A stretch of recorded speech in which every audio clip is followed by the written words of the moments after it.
खुशी की बात यह है, हमें इस बात का गर्व है कि भीम आर्मी से इतना सरकार को खौफ है कि आपके आंदोलन को कमजोर करने के लिए, आपके आंदोलन को रोकने के लिए स्वयं आज मुख्यमंत्री जी को आना पड़ा। मुझे आप पर गर्व है। हमारी जो मुख्य मांगे हैं वो इस प्रकार है कि आज 1 जून को भीम आर्मी जय भीम संगठन के नेतृत्व में पूरे देश में हम लोगों ने जिला कलेक्ट्रेट पर ज्ञापन देने के लिए घोषणा की। जो ज्ञापन पूरे देश में शांतिपूर्ण ढंग से संपन्न हो रहा है और उसी को क्रम को आगे बढ़ाते हुए जनपद सहारनपुर में भी इस कार्यक्रम को रखा गया था। रात हमें 9:30 बजे सूचना हुई कि जिले के जिलाधिकारियों द्वारा कि हमारे प्रदेश के माननीय मुख्यमंत्री जी का विजिट उत्तर प्रदेश में जनपद सहारनपुर में शाकुंभरी देवी में हो रहा है। वहाँ प्राकृतिक आपदा के कारण वो वहाँ पर जा रहे हैं, तो हमने उनकी भी गरिमा का या उनका भी हमने सम्मान किया कि मुख्यमंत्री आ रहे हैं तो हम लोग आपको पूरा सहयोग करेंगे। तो महोदय, हमारी मांगे ये है और हम अपने भीम आर्मी जय भीम संगठन के पदाधिकारियों को भी बताना चाहते हैं कि ये जिस प्रकार से जब भी हम लोग आंदोलन करते हैं तो हमें किसी न किसी बहाना बनाकर रोक लिया जाता है।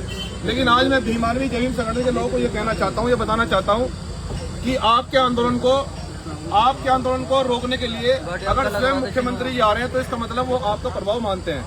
तो मुझे आप सभी संगठन के लोगों पर, पदाधिकारियों, कार्यकर्ताओं पर गर्व है कि आपके आंदोलन को रोकने के लिए, आपको रोकने के लिए, बहुजन आंदोलन को रोकने के लिए स्वयं बीजेपी के नेता मुख्यमंत्री जी को बुला रहे थे। उसका मतलब आपके आंदोलन में जान है। लेकिन हमारा काम संविधान को हाथ में लेकर अपने बहुजन समाज की आवाज को बुलंद करना है। वो कोई दबा नहीं पाएगा क्योंकि संविधान हमें देता है आजादी। इसलिए उस क्रम को आगे बढ़ाते हुए हम फिर भी, क्योंकि प्रशासन ने पूरा रोकने का प्रयास किया कि इस कार्यक्रम को कैंसिल करा दीजिए, हमने कहा कि देखो भाई, पूरे देश में कार्यक्रम हो रहा है, कार्यक्रम कैंसिल नहीं होगा। आप जगह डिसाइड करो कि कार्यक्रम कहाँ होना है।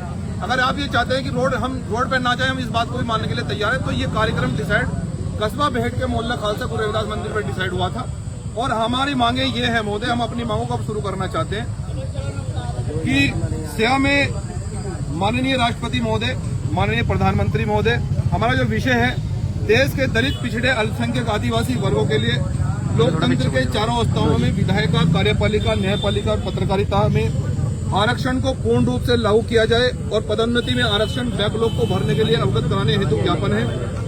महोदय, भीम आर्मी जय भीम संगठन अपने आंदोलन के माध्यम से आपको अवगत कराना चाहते हैं देश में रह रहे दलित, पिछड़े, अल्पसंख्यक, आदिवासी वर्ग की आजादी के 75 वर्ष बाद भी आर्थिक, सामाजिक स्थिति में कोई बदलाव नहीं हुआ है।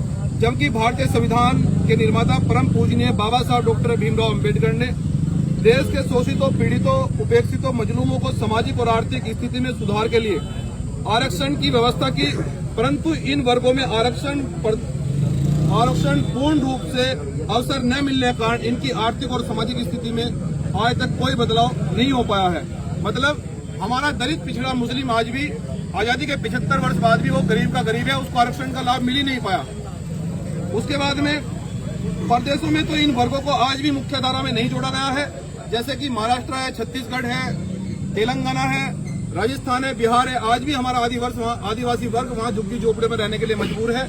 वो आज भी अपनी जिंदगी को बद से बदतर रूप से गुजार रहा है। ये जबकि उन्हें भी जीने का अधिकार है, उन्हें भी मुख्य धारा में जोड़ने का अधिकार है, जबकि आज तक भी ये नहीं किया गया है। इसलिए महोदय, आर्थिक और सामाजिक स्थिति में बदलाव के लिए आरक्षण को लोकतंत्र के चारों स्तंभों में लागू करना बहुत जरूरी है और हमारी मांगे इस प्रकार हैं।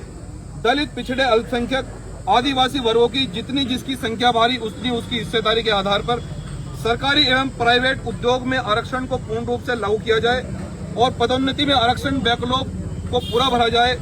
दूसरी, लैटरल एंट्री किसी भी रूप में बंद हो, जातिगत गणना कराई जाए और संख्या के आधार पर हिस्सेदारी तय हो। शिक्षा के क्षेत्र में नीट, जेईई और यूपीएससी में SC, ST, OBC और माइनॉरिटी की संख्या के आधार पर आरक्षण को पूर्ण रूप से लागू किया जाए। स्कूल, कॉलेज, यूनिवर्सिटी के आर्टिकल 15 के अनुसार जो हमें शिक्षा में जो आरक्षण दिया है, सभी यूनिवर्सिटी और विश्वविद्यालय में आर्टिकल 15 के अनुसार यह लिखा गया कि जो बच्चा आर्थिक रूप से गरीब है, वो किसी भी जाति का या किसी भी धर्म से जुड़ा हुआ है, उसकी व्यवस्था सरकारी यूनिवर्सिटी उसको फ्री में एडमिशन और फ्री में पढ़ाने का काम करेगी। महोदय, ये भी अधिकार हमारा छीन लिया गया है। उसके बाद में यूजीसी को पूर्ण रूप से लागू किया जाए और देश के सभी नगर निगम, नगर पंचायत में कार्य कर रहे सभी प्राइवेट कर्मचारियों को सरकारी किया जाए।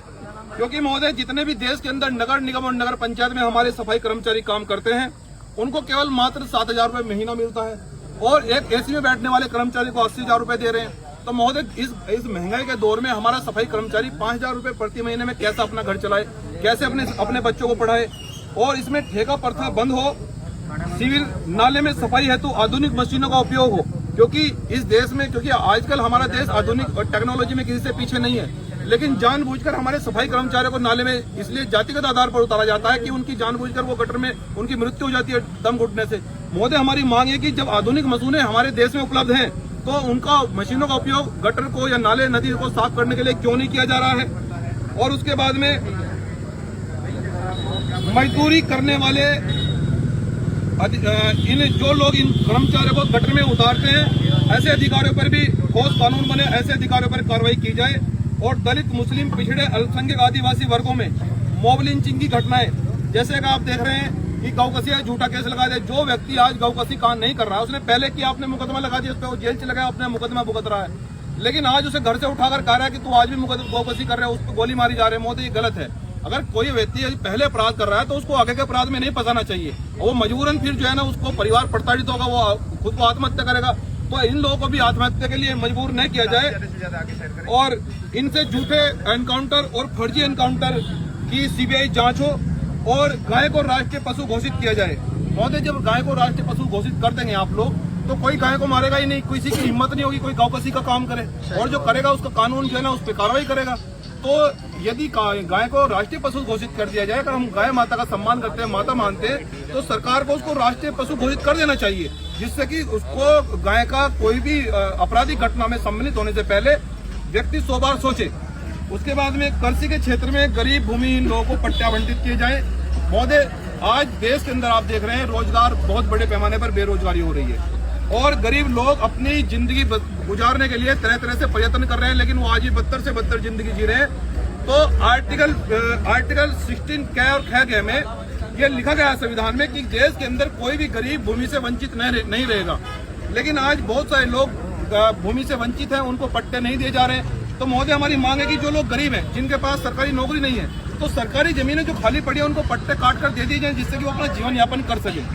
और उसके बाद में मजदूर की मजदूरी बढ़ाकर आज 1,000 रुपए की जाए। मजदूर की मजदूरी आज 600 रुपए मिलती है और महोदय ब्लैक में सिलेंडर हमें 2500 रुपए का मिल रहा है। हम कहाँ अपने बच्चों को पढ़ाएंगे?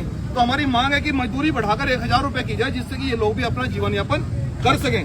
और स्वामीनाथन फार्मूले के आधार पर जो एमएसपी की, जो किसान फसल की जो एमएसपी पर फुल गारंटी दी जाए, और साथ साथ में जो किसान मान लीजिए कोई खेती करता है, वो ब्याज पर या परसेंट पर पैसे लेकर खेती अपनी गेहूं उगाता है। अब अगर उसकी फसल का नुकसान हो जाता है, बारिश आने के कारण उसकी फसल नष्ट हो जाती है, तो सरकार उसकी फसल का 100% बीमा करे, जिससे कि वो आत्महत्या न करे, अपना वो कर्जदार ने अपने घर बेचकर जो है ना वो कर्ज न भुगताए। ये हमारी मांग है। और सभी कॉलेज यूनिवर्सिटियों में संविधान को पढ़ाना अनिवार्य किया जाए, जिससे कि देश के बच्चे को जो युवा पीढ़ी आजकल क्या हो रही है कि नशे की तरफ भाग रही है और युवा जो है ना अधिकतर क्राइम की ओर जा रहा है। जब इनको संविधान के बारे में पता लगेगा महोदय, स्कूल कॉलेजों में संविधान की प्रस्तावना पढ़ाई जाएगी, तो ये आपराधिक घटनाओं में सम्मिलित होने से बचेंगे। ये इनको जो है ना ज्ञान होगा। तो हमारी मांग ये है। तो आप लोगों से मैं पूरा आशा और उम्मीद है कि आप हमारी मांग को सरकार तक पहुंचाने का काम करेंगे। और मैं ये आपसे भी अपील करता हूँ कि हमारे लोगों को 2 मिनट के लिए आप आश्वस्त करें कि आप हमारी मांग को किस प्रकार से पूरा करेंगे। आपकी जो भी मांग है इधर आ जाइए।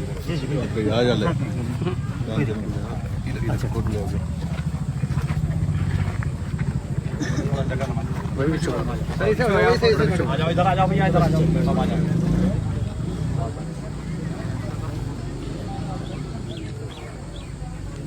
पीछे से ले लो, सब लगाया जाएगा फोटो। रजनी